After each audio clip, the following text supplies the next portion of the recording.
Hello students, आज MOS classes में हम एकादश पाठ यानी कि पाठ 11 का अनुवाद कंप्लीट करेंगे।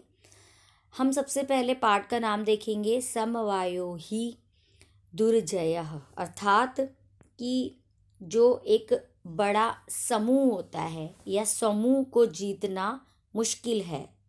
ठीक है, यानी कि एक तरह से बताया गया है कि एक जो एकता है उसमें ताकत होती है, शक्ति होती है। ग्रुप को जीतना मुश्किल होता है।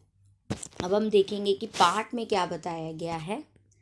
सबसे पहले देखेंगे, पाठ में बताया गया है पुरा एकस्मिन् वृक्षे एका चटका प्रतिवसति स्म। पुराने समय में एक वृक्ष पर एक चिड़िया रहती थी। कालेन तस्याः संतति जाता, और समय के बढ़ने के अनुसार उसने अंडे दिए या फिर संतान उत्पत्ति के लिए उसने अंडे दिए। एकदा कश्चित् प्रमत्त गज तस्य वृक्षस्य अधः आगत्य तस्य शाखां शुंडेन त्रोटयत्। एक बार क्या होता है कि एक प्रमत्त गज यानी कि एक मत वाला हाथी, जो मतवालेपन में वो क्या करता है, वृक्ष के नीचे अध का मतलब है नीचे, वृक्ष के नीचे आगत्य आकर शाखाम टहनी को शुंडेन सूंड से अत्रोटयत उसने तोड़ा। चटकायाह नीडम भुवि अपतत, और जो चिड़िया थी उसका नीडम यानी कि घोंसला भूमि पर गिर गया। तेन अंडानी विशीर्णानी, और उसके जो अंडे थे वो टूट गए। अतः सा चटका व्यलपत, और वो जो चिड़िया थी वो विलाप करने लग जाती है, रोने लगती है। तस्याह विलापम श्रुत्वा काष्ठकूटः नाम खग दुखेन ताम अपृच्छत।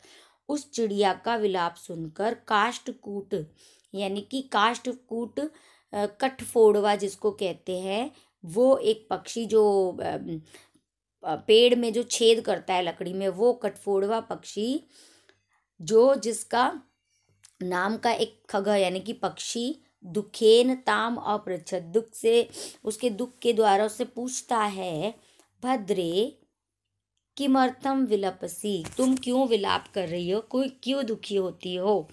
तो जो चिड़िया है वो बोलती है, वो कहती है, चटका अवदत दुष्टेन केन गजेन मम संतति नाशिता तस्य गजस्य वधैनेव मम दुखम अपसरेत।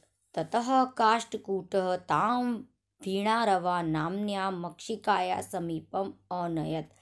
तब क्या होता है, वो कहती है कि चिड़िया बोलती है कि उस दुष्ट गज के द्वारा, हाथी के द्वारा मेरी संतान यानी कि मेरे अंडे नाश हो गए हैं। तस्य गज से, उस हाथी के वध यानी कि उसकी मृत्यु के द्वारा ही, मृत्यु से ही मेरा दुख दूर होगा।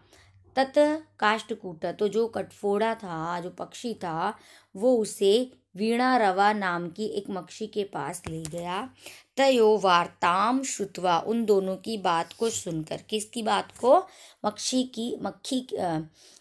चिड़िया की और कठफोड़े की बात को सुनकर जो मक्खी है वो बोलती है, मक्षिका अवदत ममापि मित्रम मंडूक मेघनाद अस्ति, मेरा भी मेघनाद नाम का एक मेंढक मित्र है।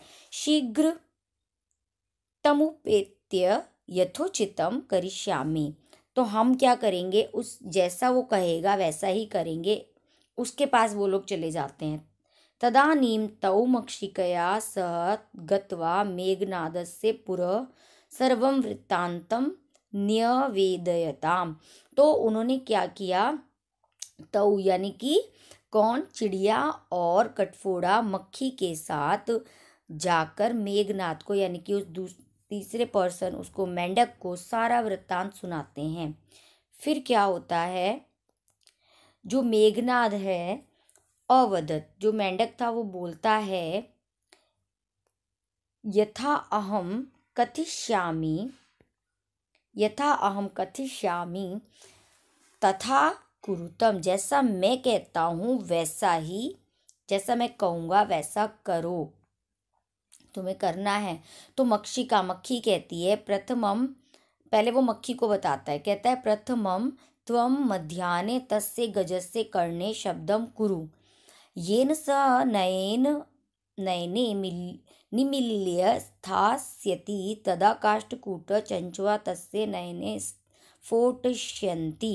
तो वो कहता है कि पहले जो मक्खी है वो मक्खी को कहता है कि तुम मध्याह्न में, दोपहर के समय जाके उसके कान में शब्द यानी कि आवाज़ करना, और जब वो अपनी आंखों को निमील्य बंद करके खड़ा हो जाता है तब जो काष्ठकूट है, कटफोड़ा है, वो अपनी चोंच से उसके नयनों को यानी कि आंखों को स्फोटिष्यन्ति फोड़ देगा, उसकी आंखें फोड़ के उसे अंधा कर देगा। इसके बाद कहा कि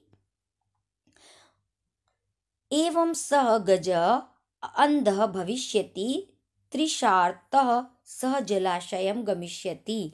और फिर क्या होगा, इस प्रकार वो अंधा हो जाएगा और फिर प्यास के मारे तड़प कर वो जलाशय यानी कि पानी की सोर्स की ओर, जलाशय तालाब की ओर जाएगा। मार्गे महान गर्तः अस्ति, और रास्ते में महान गर्त का मतलब होता है गड्ढा, बड़ा गड्ढा है। तस्य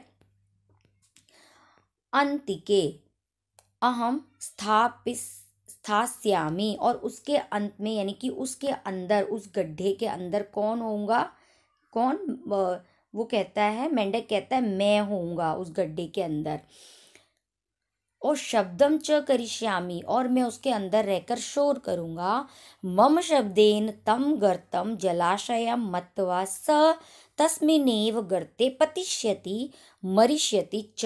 और उसने कहा कि जब मैं उस गड्ढे में शोर करूंगा तो उस शोर को सुनकर उस गड्ढे को जलाशय मानकर तस्मिन गर्ते, उस गड्ढे में हाथी गिर जाएगा, सह यानी कि वह गिर जाएगा और मर जाएगा। अतः तथा कृते सह गज मध्याह्ने मंडूकस्य शब्दम अनुसृत्य महत गर्तस्य अंतः पतित मृत च।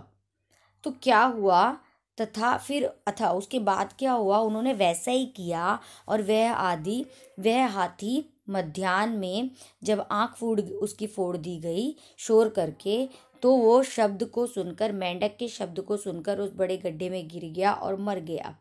तथा च उक्तम, तो ये उचित इसके लिए ये कहा गया, एक कहावत बोली गई है, बहुनाम अप्सराणाम समवायो ही दुर्जयः, यानी कि बहु नाम का मतलब है बहुत ज़्यादा, बहुतों का, इसमें 3 चीज़ों की शब्द संधि है, अपी भी है, बहुत ज़्यादा का भी, अप्सराणाम, सराणाम का मतलब है कि एक झुंड या समूह,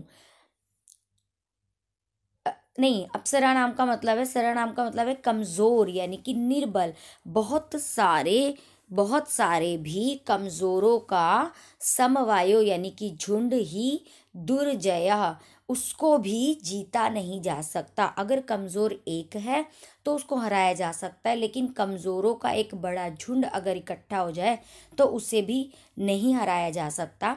क्योंकि हमने जैसे पाठ के स्टार्टिंग में पढ़ा था, यहाँ एकता के बारे में बताया गया, ग्रुपिज्म के बारे में बताया गया, तो यहाँ बताया गया कि कमज़ोरों के झुंड ने भी जीत हासिल कर ली एक बड़े हाथी पर। अब है इस पाठ के शब्दार्थ। पहले पुराने समय में शुंडेन सूंड से, नीडम घोंसले को, विषेणानी नष्ट हो गए, तमुपेत्य उसके पास जाकर, मध्याह्ने दोपहर में, निमील्य बंद करके, स्थास्यति रुक जाएगा,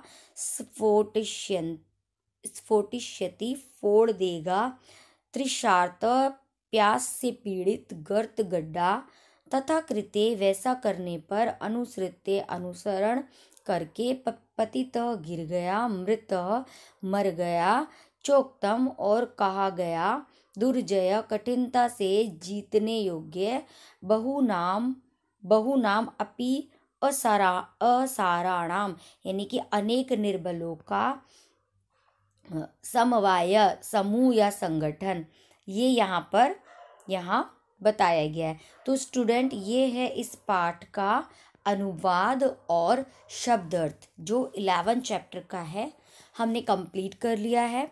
तो आज की क्लास में इतना ही पाठ के अनुवाद के साथ।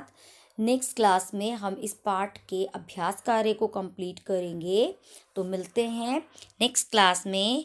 तब तक आप शेयर करें, लाइक करें, सब्सक्राइब करें और हमें कमेंट करके भी बताएं। मिलते हैं नेक्स्ट क्लास में।